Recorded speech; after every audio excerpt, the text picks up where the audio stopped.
Est-ce que vous savez ce que c'est, cellule PDP? Non, je ne sais pas du tout. Alors la prévention des... Je sais pas. Je sais pas du tout.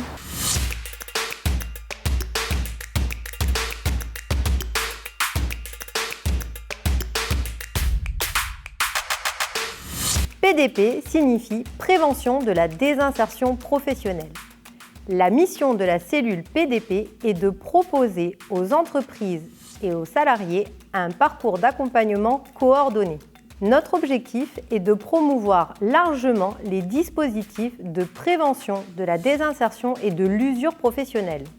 Ces dispositifs visent à faciliter le maintien en emploi et le retour en emploi des salariés en situation d'arrêt de travail. Dans le cadre de cet accompagnement, nous réalisons des actions en entreprise et des consultations. Lors des consultations, les salariés sont reçus par un référent prévention de la désinsertion professionnelle qui co-construit avec le médecin du travail, l'entreprise et le salarié une démarche adaptée à sa situation médico-socio-professionnelle.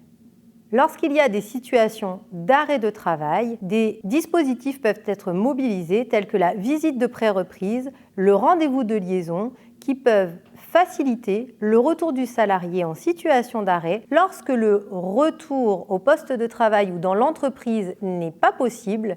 La démarche s'oriente vers un accompagnement à la recherche de solutions d'employabilité ultérieure. Le diagnostic est donc médico-psycho-social et fait intervenir des consultants spécialisés internes à Prévy, psychologues du travail, assistantes sociales, mais également des partenaires externes à Prévy, Cap Emploi, Service Maintien, Service Social CARSAT, mais également des services hospitaliers du CHU de proximité Caremo. Voici nos équipes.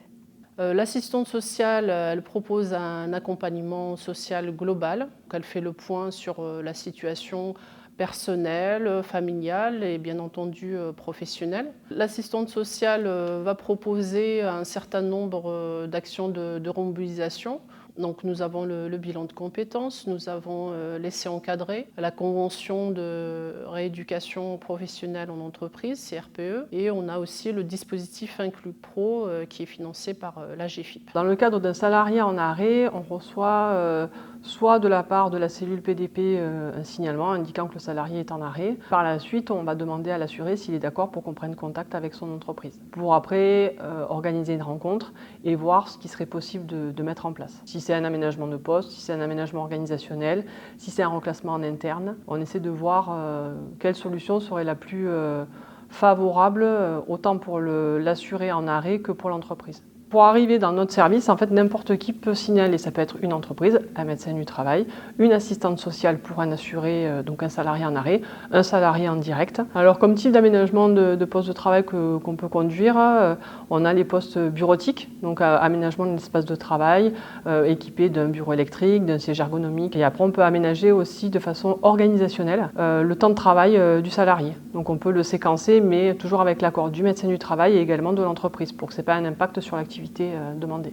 Alors, concernant le financement des aménagements de poste, il y a une partie qui est prise en charge par l'AGFIP, donc qui est le fonds collecteur des entreprises, et il y aura un reste à charge auprès de l'entreprise, quand ça concerne le handicap moteur. Après, pour d'autres types de handicap, notamment le visuel et l'auditif, on fait des demandes de prise en charge à 100%, parce que c'est vraiment du spécifique. Outre la prise en charge des situations individuelles, la cellule PDP permet également de mener des actions de prévention primaire collective auprès de certains secteurs d'activité, de branches professionnelles qui ont été identifiés comme un risque de désinsertion professionnelle. Ainsi, nous vous proposons au sein des prestations de la cellule de vous contacter en tant qu'employeur, mais aussi de vous accompagner dans l'aide à la réalisation du document unique et dans la présentation de l'ensemble des dispositifs de prévention de la désinsertion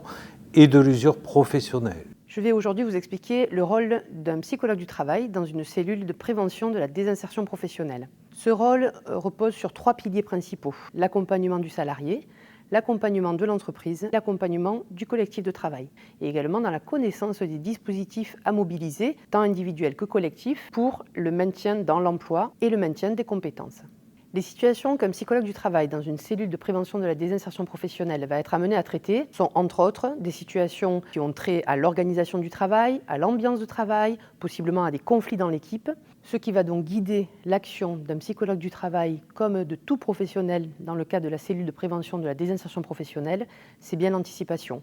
Notre objectif est donc d'anticiper les difficultés, d'anticiper la dégradation des situations et de se donner les moyens pour agir en amont des situations d'arrêt de travail avec le concours des différents professionnels.